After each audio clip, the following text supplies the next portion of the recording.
কাফেরের একটাই ইবাদত, সেটা হলো খোদার এবং আদমের বিরোধিতা করা। কাফেরের ইবাদত এইটাই। তো প্রত্যেকটা ইবাদতের কথা আমানুকে কেন্দ্র করে বলা হয়েছে। এবং আমার বাবাজানের এই দরবারে বাবাজানের বই থেকে এবং বাবাজানের বাণী থেকে যে আলোচনাগুলা করা হয়, আলোচনাগুলা মনোযোগ সহকারে শোনার চেষ্টা করব এবং এর উপরে আমরা আমল করার চেষ্টা করব। যদি আমল না থাকে শুনে কোনো লাভ নাই, আর শুধু শুনলে হবে না, শোনার পরে সেটা আমলও করতে হবে। এখন ওজিফার নিয়ম কানুন শিখে গেলাম কিন্তু ওজিফা করলাম না, ধ্যানের নিয়ম কানুন শিখে গেলাম কিন্তু ধ্যান করলাম না, তাহলে এই নিয়ম কানুন শিখে কি লাভ হইল? আসলে ইবাদত, আজকে আমরা যেই অবস্থায় আছি, সমাজে যে অবস্থা আছে, আজকে অনুষ্ঠানকেই বেশি প্রাধান্য দেওয়া হয়। বর্তমানে আনুষ্ঠানিক ইবাদতটাকেই প্রাধান্য দেওয়া হয় বেশি। প্রত্যেকটা জিনিসের দুইটা দিক আছে।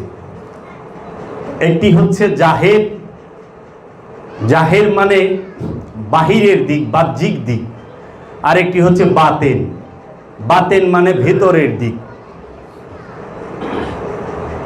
একটি মেজাজি, একটি হাকিকি। মেজাজি মানে হচ্ছে রূপক, হাকিকি মানে হচ্ছে আসল। প্রতিটা জিনিসের মেজাজি আছে, হাকিকিও আছে। এখন মেজাজি করতে যায়া হাকিকিকে ছাড়া যাবে না, কারণ আমার মূল উদ্দেশ্যই হচ্ছে হাকিকি। কারণ হাকিকিতে পরিবর্তন হয় মেজাজি থেকে বেশি। আসলে আসল যে ইবাদত, মূল যে ইবাদত, মূলেই পরিবর্তন আসে অনুষ্ঠান থেকে। আনুষ্ঠানিক ইবাদত থেকে যে মূল ইবাদত, সেটাই পরিবর্তন আসে প্রতিটা মানুষের। যেই রকম আমরা সালাত করি, সালাতের মেজাজি আছে, হাকিকি আছে, আনুষ্ঠানিক আছে এবং আসল আছে। আনুষ্ঠানিক জমাতবন্দি, আর হাকিকি সেটা ব্যক্তি কেন্দ্রিক। আনুষ্ঠানিক মানে হচ্ছে যে ওয়াক্তিয়া সালাত এইটা, আর হাকিকি মানে হচ্ছে দাইমি সালাত। ওয়াক্তি সালাত জামাতবন্দি, জামাতের সকলে মিলে একসাথে পড়তে হয়। এই ওয়াক্তি পড়তে পড়তে দাইমের দিকে অগ্রসর হইতে হয়। কারণ অনুষ্ঠান হচ্ছে মূলকে প্রকাশ করার একটা মাধ্যম। মূল প্রকাশিত হয় অনুষ্ঠানের মাধ্যমে, কিন্তু অনুষ্ঠান কিন্তু মূল না। যেরকম এই দেহের মধ্যে মূল হচ্ছে নফস। নফস যতক্ষণ দেহের মধ্যে আছে ততক্ষণ দেহ জীবিত, আর যখনই দেহ থেকে নফস বিদায় গ্রহণ করে তখনই দেহ মৃত। তাহলে এখানে মূল কি দেহ না নফস, প্রাণ? কোনটা মূল? হচ্ছে প্রাণ। কারণ প্রাণ আছে বিদায়ী দেহ জীবিত। তাহলে মূল প্রাণ, দেহ নয়।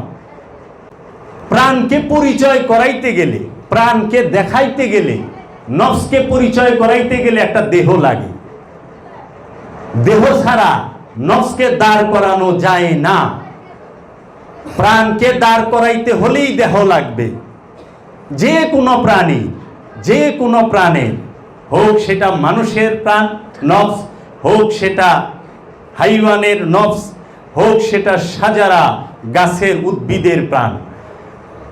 উদ্ভিদের প্রাণকে প্রকাশ করতে গেলে উদ্ভিদের একটা কাণ্ড লাগবে, ঢালপালা লাগবে।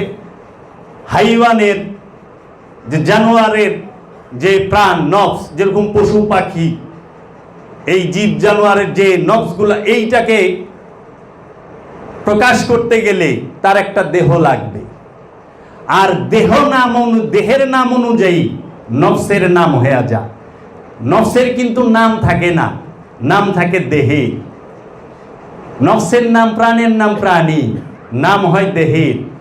যেই রকম একটা বাঘের দেহে যদি একটা যে নফসটা আছে, সেই নফসটাকে কেউ নফস বলে ডাকে নয়, দেহটাকে দেহর নাম ধরে আছে, এটা বাঘ, এটা মহিষ, এটা গরু, এটা ঘোড়া। ঘোড়ার প্রত্যেকটা এই দেহের ভিতরে নফস আছে, কিন্তু দেহ অনুযায়ী নাম হয়, দেহের নামে ডাকা হয়। তো এখন আমি এই বিষয়টা পরে আলোচনা করব।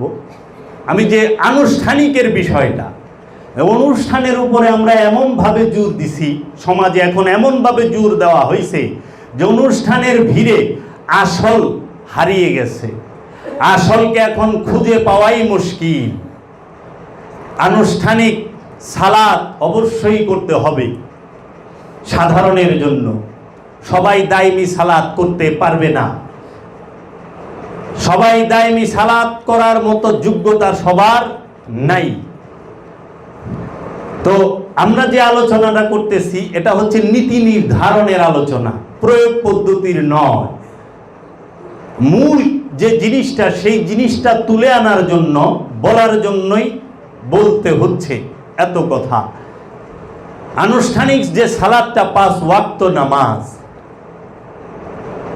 এটা হচ্ছে প্রয়োগ পদ্ধতি, নীতি নির্ধারণ না। মূল কি? মূল হচ্ছে দায়মি সালাত। তো এখন সমাজের ভিতরে এই ওয়াক্তি সালাতটা বহুল ঢালাওভাবে প্রচার হয়, কিন্তু দায়মি সালাতের কথা কোথাও কেউ শুনতে পায়? কখনো না।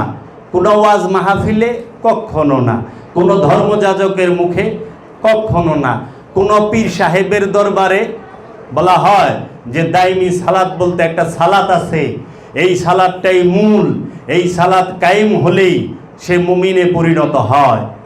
আর এই দায়মি সালাত করতে হলে আমানু হইতে হবে, কারণ কোরআনে যে কোনো ইবাদত করতে বলা হয়েছে আমানুকে। কোনো ইবাদত ইনসানকে করতে এবং জিনের কথাটা উচ্চারণ করা হয় নাই। কি করা হয়েছে? ইয়া আইয়ুহাল্লাযীনা আমানু, ইয়া ও হে আইয়ুহাল্লাযীনা আমানু, হে ঈমানদারেরা। ঈমান আরবি শব্দ, এর বাংলা কি? বিশ্বাসী।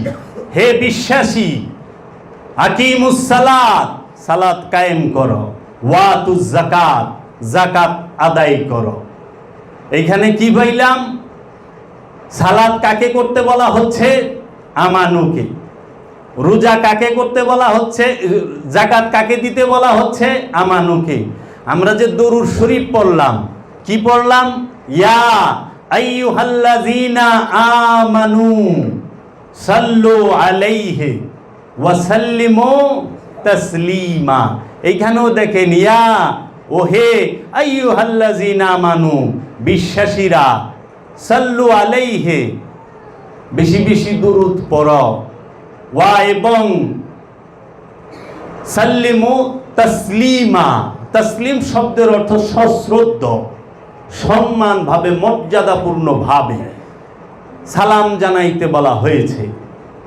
তো এখন এই দরুদ পাঠের বেলায়ও এখানে কিন্তু আমানুকে বলা হয়েছে। এখানে কোনো ইনসানের কথা উচ্চারণ করে নাই, কোনো জিনের কথা উচ্চারণ করে নাই, কোনো ফেরেশতার কথা উচ্চারণ করে নাই, এখানে কোনো কাফেরের কথা উচ্চারণ করে নাই। কারণ কাফেরের জন্য কোনো ইবাদত নাই। কাফেরের একটাই ইবাদত, সেটা হলো খোদার এবং আদমের বিরোধিতা করা।